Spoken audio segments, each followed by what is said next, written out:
Otakuology podcast with Otaku Mike and Jin Graves.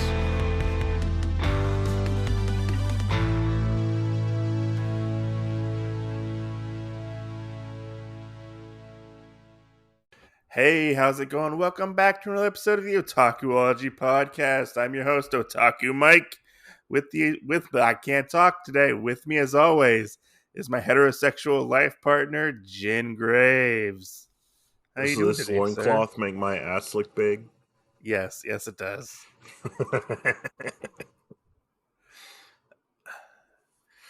I'm doing good. You need a lot of loincloth to cover up that ass. Just saying. Do I? Maybe I'm Yeah. trying to show part of it to the world. Maybe. Who knows? But Maybe I could be like a TikTok sensation. Oh no, please don't be a TikTok sensation. Please don't. We gotta get you some of those pants from TikToks that make your butt look nice.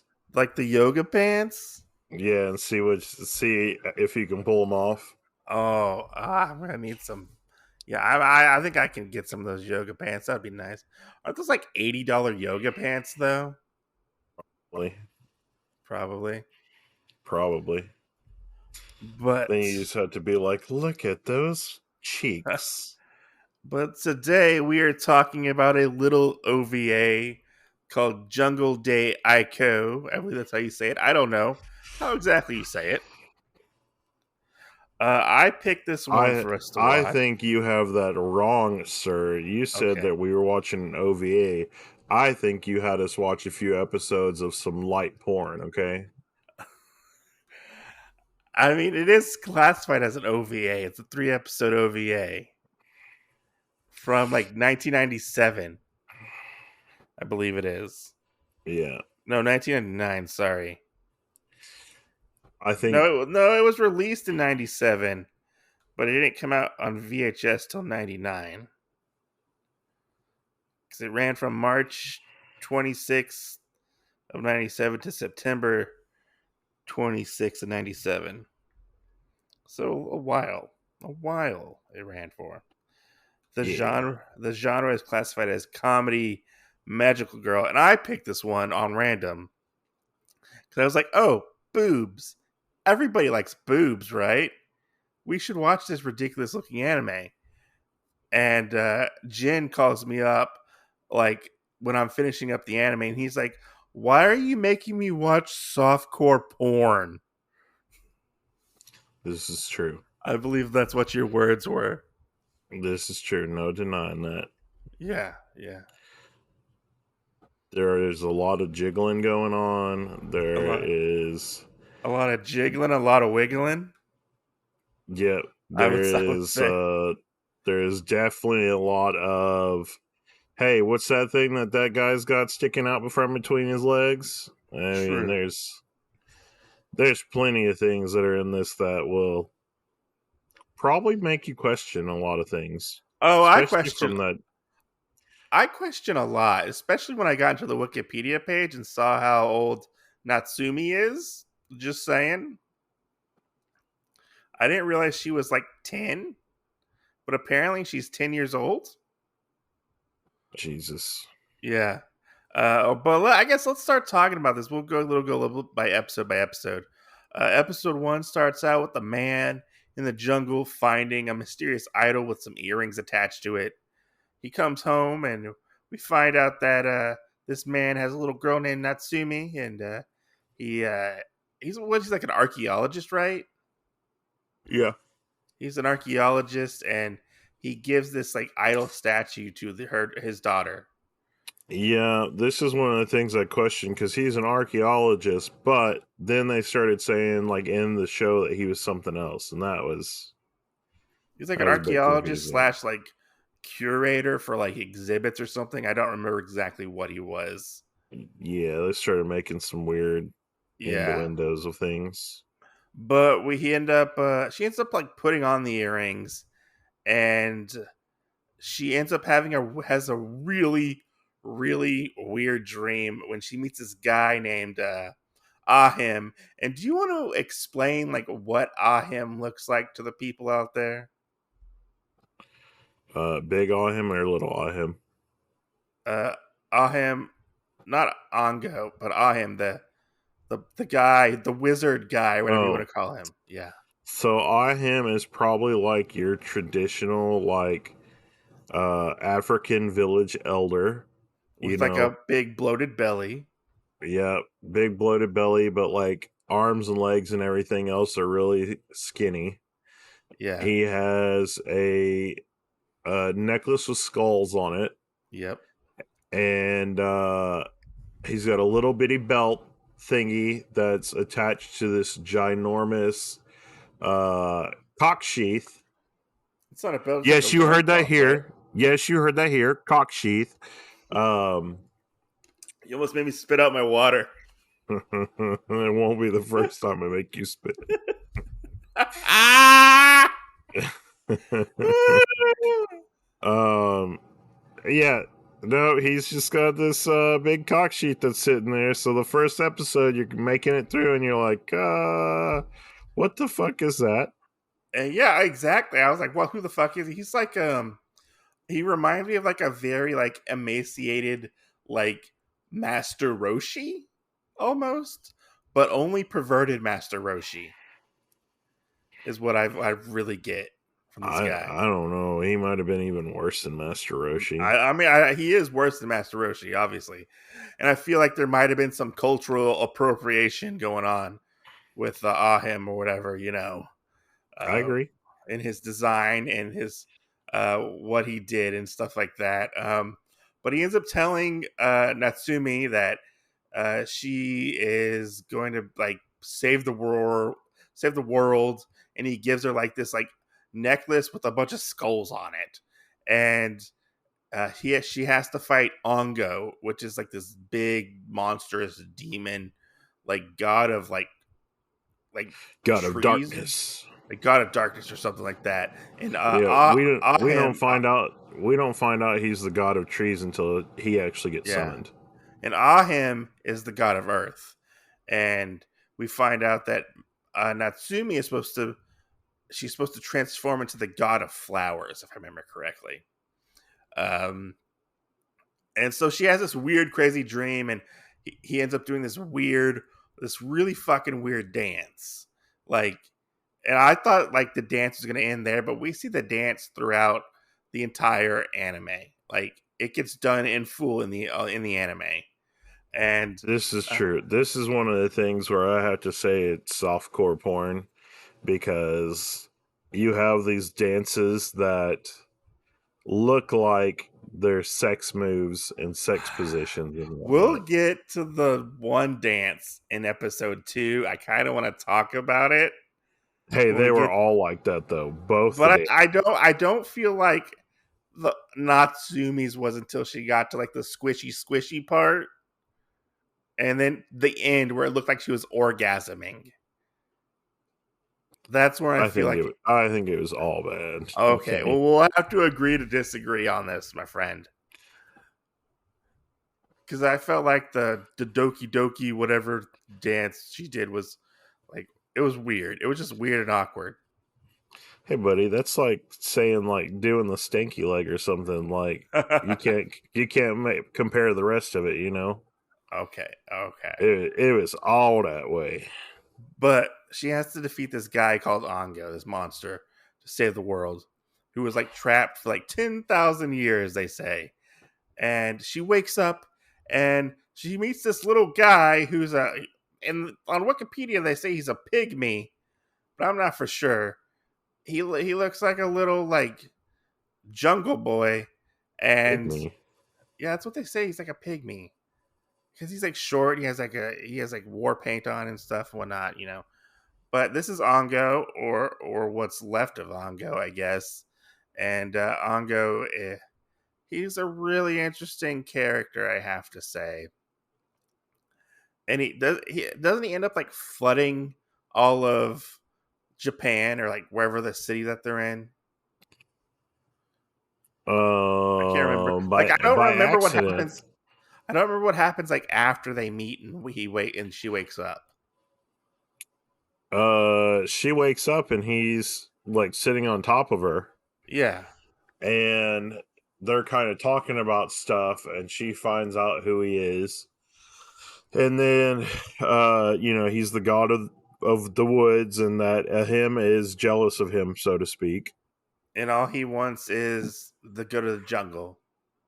And yeah, he wants to be in the jungle, and so he goes to the roof, and they have kind of this like tearful moment of like, oh, what am I gonna do? There's no trees here or anything. Da da da. And then next day they go over to like one of her like neighbors slash friends that lives in the place, kind of this rude boy, which I have to say with this character I did feel a little seen because he was a little chunky monkey. What was his name? Tamora. Tamora? Oh yeah, Tamora was a big old perv. Oh, it's Takuma is his name? Oh, okay. Yeah, Takuma is his name. I looked it up. It's probably one of the books I've been reading. The other way. But yeah. So I mean, just because he was a little chubby and a little pervert, like I felt seen. Because he's always like, I saw your underwear. I saw your underwear. I don't know if he's that bad with her. I mean, but you could tell, like, he was like, older women? Hell yeah. Yeah. Older women. Him and his dad fought over well meat. And he's like, why can't we have it even more? I hate peas. Yeah. They went outside to go have an argument about peas. And while they're sitting there or whatever, while it was cooked, this well meat,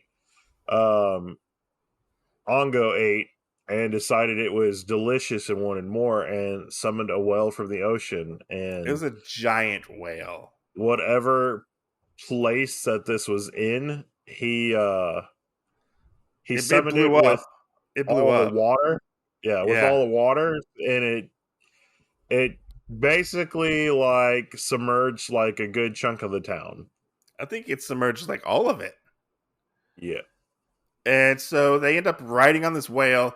The military comes in. I would like to say this is so, you can tell like stuff.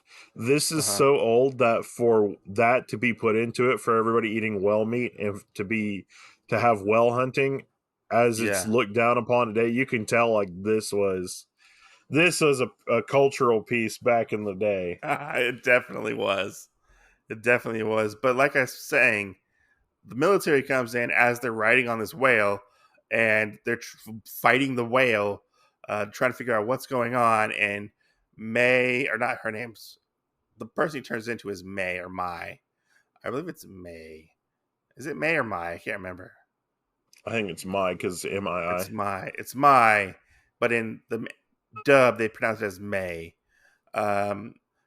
Natsumi ends up turning into Mai, and she's like this very buxom, tan skinned with blonde hair, and she looks like she's busting out of her top, and she's wearing looks like she's wearing like a giant flower around her waist for like a skirt. Mai is something else. I don't think she's like Ekin levels bad of like character design, but like, I mean, I don't know. What did you think of Mai? I mean, for that time period, I mean, she was, fine. They were huge. They were huge. They were. That's all I can say. They were. Huge. I'm surprised. I'm surprised she didn't like have like a nip slip or something. They couldn't do it at the time. Now I am surprised. Like every movement that they did like really. Yes. The artist that made her, like, it was like what a regular boob would have done. If it would have like, some girl would have just jumped and you would have seen like a quick like bounce. Yeah. Mai would have been like she jumped and then they're still going. You know? She's like, I'm gonna. The animator was like, I'm gonna jiggle the shit out of these boobs. Yes, You know, yes. but Uh, and it go ahead. adds an even weirder texture to it, knowing like the voice actor is like Ed from Yes, Cowboy Bebop. I And I'm got like, that I too. know this voice actor, and I don't know if these match up so well. I mean, I thought she did a fine job as Mai. Like, I thought she had a very decent range.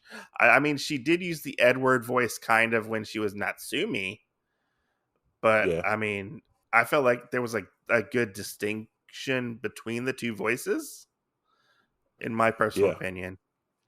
Um, but they end up fighting, or sort of fighting the military, winning, and I think the whale goes into outer space. I'm not for sure exactly what happened to the whale. The whale got magically transported somewhere. I don't know. That's a big question I have too. And there's only one thing that I'm confused about. They did hit this well and it did fly up. But then Yeah, as it's what we saw of it seeming like it flew away, yeah, I don't know if it was getting torn up or what. yeah. You know, It was like hard to. if it actually died. And the only thing that really makes you question that part is whenever she turns back and they're going back inside of her house, her mom's like, "Oh, guess what we're having tonight?" Well, it fell out of the sky, and you're like, "When did that happen?" Yeah, and it I like never saw them it. attack this well. Well, they did attack it. They like shot it or something hit it, and like a chunk of it like came off. Like they do like a quick like little recap. I don't remember seeing this. Yeah, it's like quick and you miss it type of thing. And Natsumi's kind of like, oh no, not whale kind of thing, you know. But we move on from that to episode 2. In episode 2, she's going with her friends, Nami and what was his name? What was his The, name? the boy. Takuma. Takuma is his name. Takuma! They go to the exhibit that Natsumi's dad is putting together from like all the stuff that he's found in like New Guinea, I believe it is, and we find out that Nami gets uh, possessed by Rongo, and Rongo is the fiance of Ongo, and she is the water goddess or whatever. Can Yeah, we talk about Nami's transformation, air humping she does? you already said we were going to talk about this. I know I want to talk about this. When we see her transform for like the first time or whatever it is, it is very uncomfortable. I don't know if we can talk about this. I mean, she's like dry humping the air, and then you see like the camera like zooms down, and like a puddle of water starts to form. Yeah, Where is like that sweat or whatever, but where is that puddle of water coming from? I'm pretty sure it's supposed to be sweat. But Is it? I agree with you because when you're really looking at it, it all looks like a big like straddling sexual pose with Yes. nothing there.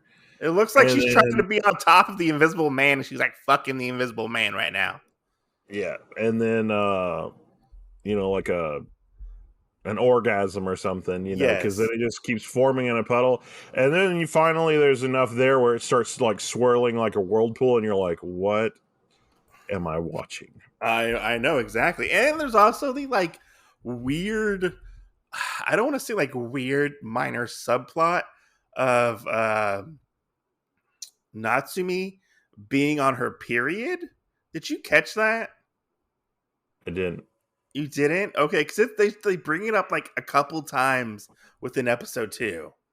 Where there's one part where she's like not feeling well. She's holding her stomach, and she beats up on her guy friend. He's like, oh, are you on your? She's like, oh man, I'm on my period, and he's like, what's a period? Can you eat it? And then when she's at That's weird the for that to be even said though. Whenever you said that these characters were like 10 years old. Yeah, she's 10. She's 10. But I mean, sometimes you can start your period at 10, I think. I don't know. That's from what I heard. This is, But I don't know. and then another time where she's like changing like her period product, whatever you want to call it, her pad or tampon in the bathroom, and Ongo shows up and he's like, "Hey, what are you doing?"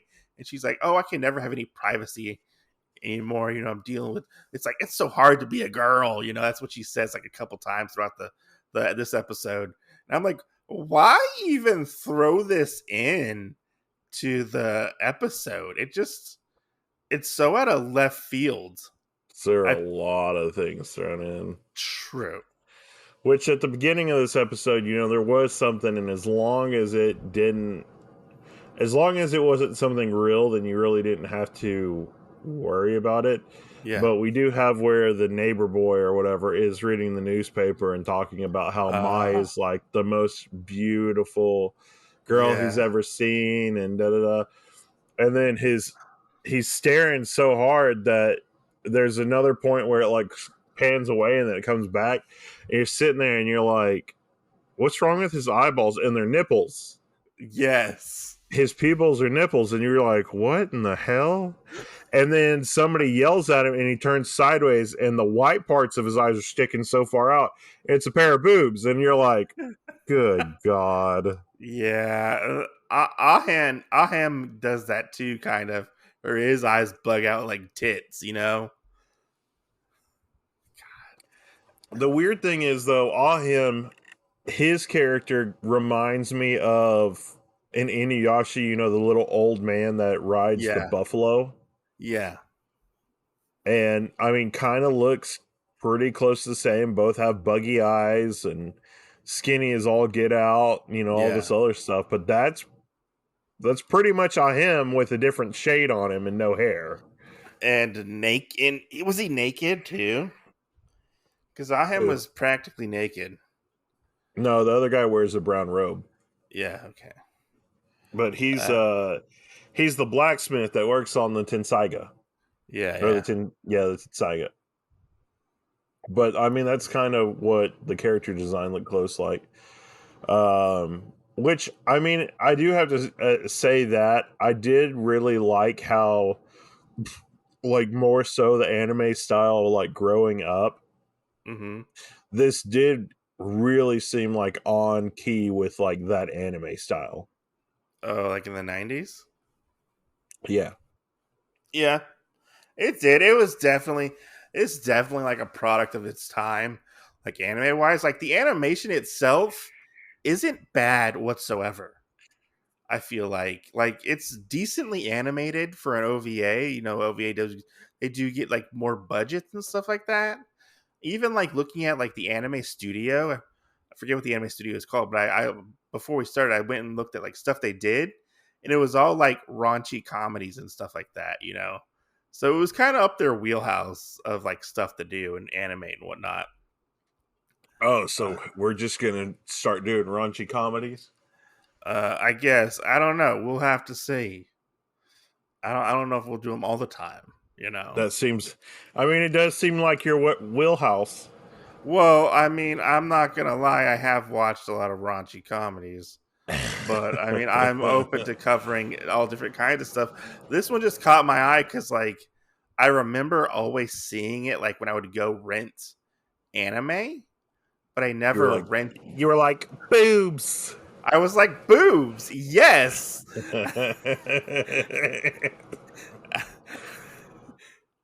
And I was like, boobs make the world better. They prevent wars. They stop arguments from happening. Just bam. You having a bad day? Boobs. There you go. I think I'm gonna have to ask your lover about this. Boobs solve every problem. She knows my stance on boobs, okay? Whenever he's having a bad day, I send him a picture of the boobs. Oh, okay. Yeah, exactly. Yeah, boobs make everything better. But so. Well, if anybody out there listening wants to send somebody, I had a bad day today, so I'm joking. I'm totally joking. No, he's not. No, he's not. You know the worst thing? I feel like you'd send me a picture. I'll send you a picture of my tits. You'd be like, "Here you go, buddy." I'll be like, "No, that's not what I needed." Does this look like a cutie? Christ. But anyways, let's get back to what we were talking about. So like, so Anga, In, no, so into the third episode. no, so Rongo ends up fighting Mai, and they have this whole big misunderstanding because Rongo thinks Mai is trying to steal Ongo, and like they fight and whatnot, and it's a big hoopla about that.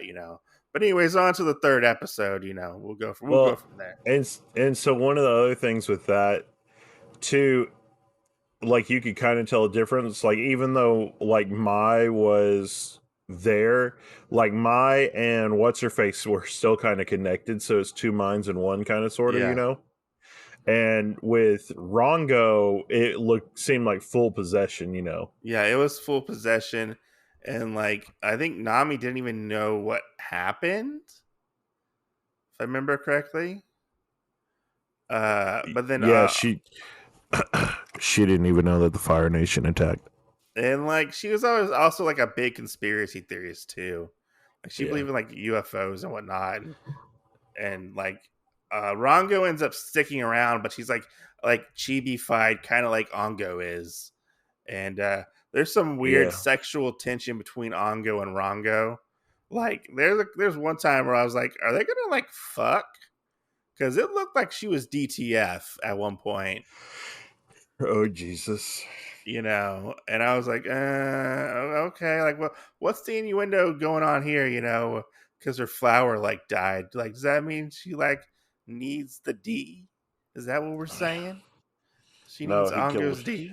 No, he killed her flower. Oh, he killed her flower. Okay. He said, yeah, behind the scenes I was killing it. Anyways, moving on to episode 3, the last episode. Uh, Natsumi's father ends up completing his like what was it, the museum exposition Yeah. type thing, and they end up going to see it, and Ongo ends up seeing this um this like symbol on a banner, and he ends up hearing this big like voice, this evil voice sounding thing, and he ends up coming out and turning into like this giant.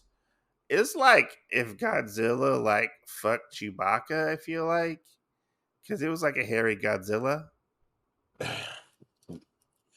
I think it's like a giant, like a giant mole or something. Maybe, yeah. And this is Ongo. It's like his true form or whatever it is. I can't remember exactly what it was, but he ends up having like a kaiju attack, and things are going really bad. And I don't even remember how it happens, because honestly, I started falling asleep on the third episode, and I woke up and I was like, "Why is Mai fighting Ongo?" And she's like, ginormous. Yeah. Can you fill in that blank for me? Uh. Yeah. Then we had her do the pervy dance. She did the pervy dance, yeah. She did the pervy dance, and then she had to, I think, break the skulls or something. Uh huh. There was something that she had to, like, one of the items, and it ended up giving her power and making her huge. She was like ginormous. Yeah. And then but she didn't fight him, and she ended up just basically, like, giving him a hug. She gave him a hug and she like smothered his face in her giant titties. And he was like, "Oh, I like boobs. Boobs are good." See, that's why I say boobs save the day in Well, this, and it was also because what's his face, her neighbor, was in there as well. Oh, he was. Yeah, he was. Yeah. Yeah, so like Ongo, even though he's in there, like the demon part of him was like, "Oh, we gotta kill the world," da da da da, and he's like, "No, not for a pair of boobs. For a pair of boobs, you have to stop. We can't do that." Yeah. So That part was pretty funny. Seeing it have like the two halves of him like at war. One's yeah, destroying, one's like I love boobs type of thing. yeah. Of I thought it course, was I thought it was I funny that thought all it. the men got nosebleeds. Yeah, that's pretty funny because they all Yeah, saw the boot. Well, and yeah, then uh Kaiju Ongo ended up shooting like a laser beam weapon and ended yeah, up like hitting the top yeah. Just gonna that Mai was disintegrated it. wearing, and it just the side of it disintegrated and it basically like flew off. Yeah. So everybody's like Oh seeing my her god. boobs, and then she stuck the creature's face in her boobs, and And she was like, "It's okay. We don't have to yeah. fight. Let's just put your face deep in my boobies."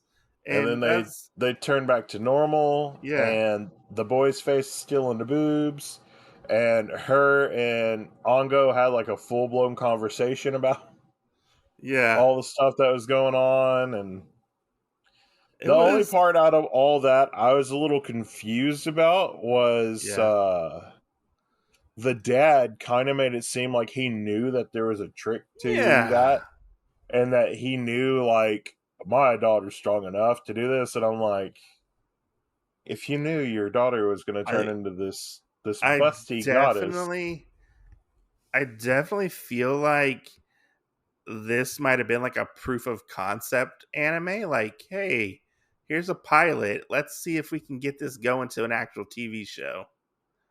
I kind of feel like Yeah, because yeah, there are like drama CDs after this that continue on the story. There's like 3 drama CDs, oh yeah, which yeah, one of them's kind of funny because it's like story 2. After walking in on her mother and father making love, Natsumi goes on an odyssey throughout the city. That's what it says. So I'm like, okay, interesting. what the hell? Yeah. So like obviously there was more to the story. There's not like a manga attached to this, so I wonder if this was like an original anime story type of thing. And they're like, "Hey, let's put this out and see if we can get this going possibly."